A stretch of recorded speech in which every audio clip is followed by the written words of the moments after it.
This weekend's readings remind us that to be Christian means to bring Jesus' message of reconciliation.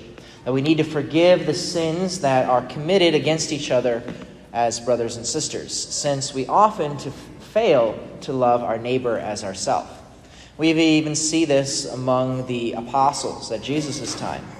When I was here 2 weeks ago on this end of the family, Jesus gave Peter the authority to lead the church. That was expressed through the giving of the keys we talked about then. And Peter expressed his faith in Jesus at that time by saying that he is the Christ, the Son of the living God. And then last week's reading, we see just how frail we are and how much we're in need of forgiveness, because the very same Peter, he tries to impose his ideas upon what God's kingdom should be like. And then Jesus has to call him out for it. And so for both Peter and for us, we can struggle between what we want versus what God wants. And that leads us to the need to forgive one another when we choose the wrong path. Now, last time that I was up here on this end, I gave kind of an overview of the history of the beginnings of our 7 parishes and our Holy Spirit Catholic families. So I've kind of been doing this on both of the ends of our parishes, and so today I want to go through kind of the second half of that. Remember, we were settled from east to west, 7 parishes being formed across about 30 years. We're 120 to 150 years old, each of our parishes. Also mentioned that there was a bunch of other churches that existed within our area as well. There was, by 1920, some 15 churches in our parish area. And this increase of the number of parishes was really a visible proclamation, just like that of Peter's, that Jesus is indeed the Lord. That's what our ancestors believed. But to be disciples also means that we have to take up our cross and follow him. That's what Jesus mentioned last weekend. Every follower of Jesus in every generation will have unique crosses. Our ancestors had theirs. People from various parts of the world have theirs, and we have our own here today. And one common cross that we're experiencing across the rural areas in our parishes is the changes brought about from the journey of faith. We're feeling the effects of decline within our rural areas. And like Peter, if we got to choose how to write the history of God's kingdom, the church, of what it would look like in our area, we might want it to have continued to increase and grown without any kind of difficulty or struggle. But the reality is that didn't happen. There has been difficulty and struggle, which often leads us to have to forgive one another when we don't go through that difficulty and struggle very well. The struggle, the difficulties, is that our rural population, it reached its peak in 1930 and has been declining ever since. In 1930, our 3 counties of our 7 parishes, Dixon, Cedar, and Pierce, had 39,000 people. Now, there's only 21,000. Our current population is actually back to what it was in 1890. So what did it look like back then? What did it look like parishes and priest-wise? Well, in 1890, there were 78 priests that were serving 151 different locations, and these 78 priests were serving Catholics in a combined area of what's now the Omaha and Grand Island dioceses. At that time, it was still one single diocese. We can compare that to today. We have 107 priests, active diocesan priests this past year, covering 123 different parishes. And so that means today we still have just a little bit more priests covering fewer locations across a smaller area than we did in 1890, when we had that equivalent rural population.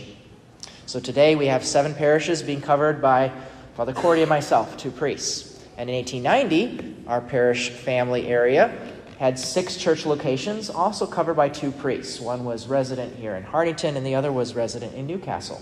At that time, Randolph, Osmond, and Plainview as parishes did not exist yet.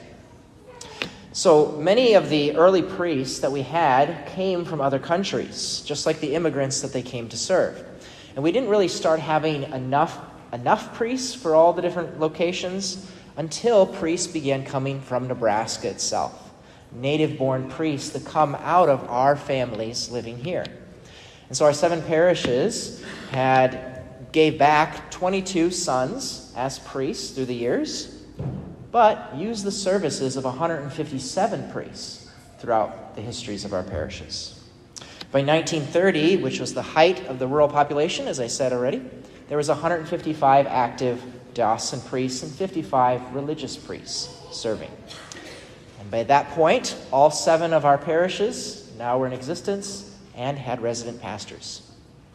And then demographically, there was a significant phenomenon that occurred from 1946 to 1964 called the baby boom. And during that time, the number of baptisms in the Archdiocese went from about 3,100 baptisms per year to 7,100 baptisms per year at its peak. Today, we're back down to about 3,500 baptisms per year across the Archdiocese. And as a result of this boom, there was also a boom in priestly vocations, kind of following after that. 1968 was the height of our priest numbers. There were 209 active diocesan priests and 167 religious priests serving in the diocese. So over 40 years' time, there was an 80% increase in the number of priests that were available.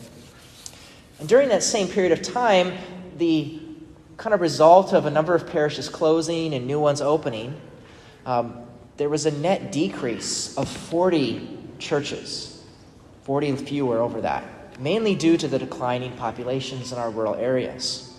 So, as I noted earlier, there were some 15 churches at one point in this 7-parish area. There was once a Catholic church in Allen, Nebraska, St. Michael's. It closed in 1913 after only being around for 22 years. There was a Catholic church, St. Catherine's, that closed in 1951 when it burned down. That same year, St. Francis in Obert closed due to population decline. 1969, St. Patrick's at Tara Hill burned down, and their 14 families joined Newcastle. In 1972, St. Paul's at South Creek burned down. It was struck by lightning, and those families joined Ponca.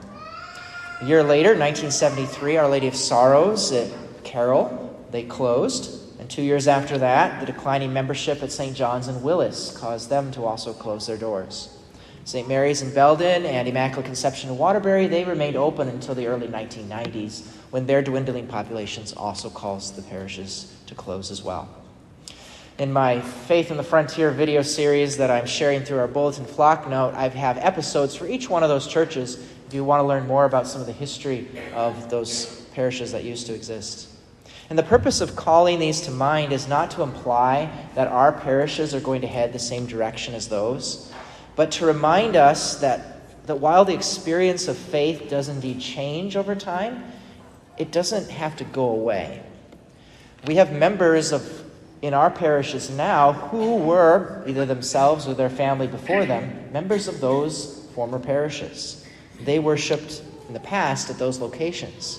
But the faith continues to be lived out with them, even though those buildings are no longer in existence. So as the population and parish numbers were going down and the priest numbers were continuing to go up until 1968, that gave us an experience of an abundance of priests during that time. By 1968, all of our parishes, as I mentioned already, had resident pastors, and 2 of us, Randolph and here in Hartington, had 2 priests. In fact, Randolph had 2 priests for 24 years straight, and here in Hartington, you had 2 priests for almost 100 years. But that temporary abundance that followed the baby boom wasn't going to last forever. We've tried to really kind of stretch out and lengthen that time by just assigning more and more parishes to each priest. But that baby boom generation of priests is rapidly nearing retirement. In 1968, there were only 17 retired, sick, or absent priests in the diocese. This past year, there were 81. And this past year alone, we had 6 priests that retired. In 1890, there were 78 priests, as I mentioned earlier. And in the next 10 years, we expect to be back down to that same level as well. And so that means both our rural population and our priest numbers are returning to 1890 numbers. And I found it really helpful to think back of what it was like for those pioneer priests prior to that time. And one historian wrote that each priest said Mass wherever he happened to be. Vestments and sacred vessels were carried in the priest's saddlebags. Priests of the period literally lived in the saddle. And that really seems to be, again, what the life of a rural priest is becoming. Life in the saddle. We go back and forth between parishes, sometimes multiple times in one day. With all this journey of faith, I've also heard many people's sorrows where our great-grandfathers, they built all these church communities, and now we have to give everything up through these changes.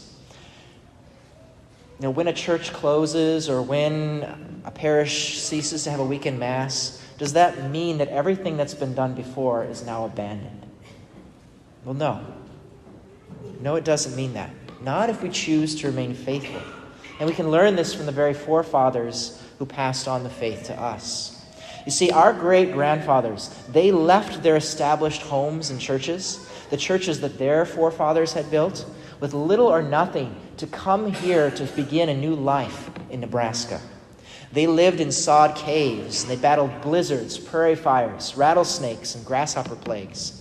Before they had their own churches, they traveled by horse and wagon 15 to 20 miles to the nearest log cabin church. And that was across wild prairie where hardly a road existed, having to make their own makeshift bridges across the creeks. They arose early in the morning. They arrived for Mass by noon and stayed to share their lunches that they brought together as a community. They finished with mid-afternoon Vespers before making the long journey back home to arrive after dark. That was what their Sundays looked like. That's the faith, that's the determination that built our churches. And what would our founding families of our parishes think about our own complaints in traveling a few more miles in our heated and air-conditioned vehicles on established roads? The hardship we sometimes complain about of not having everything at our personal convenience. You see, they gave up their homes and their churches in Germany, Prussia, Bohemia, Poland, Ireland, but they didn't give up their faith. Just because the place where Mass was to be celebrated changed, they gave nothing of their faith up. Instead, it only strengthened. They picked up their cross and they followed Jesus. And we can choose to do the same. See, while Jesus promised that the gates of the netherworld would never prevail against the church, he didn't say that we wouldn't have to go through change and suffering. And if we wish to return to a time where we experience an abundance of Catholics, an abundance of priests to serve them, then we must take up the task of sharing the joy of the gospel in the midst of a suffering world.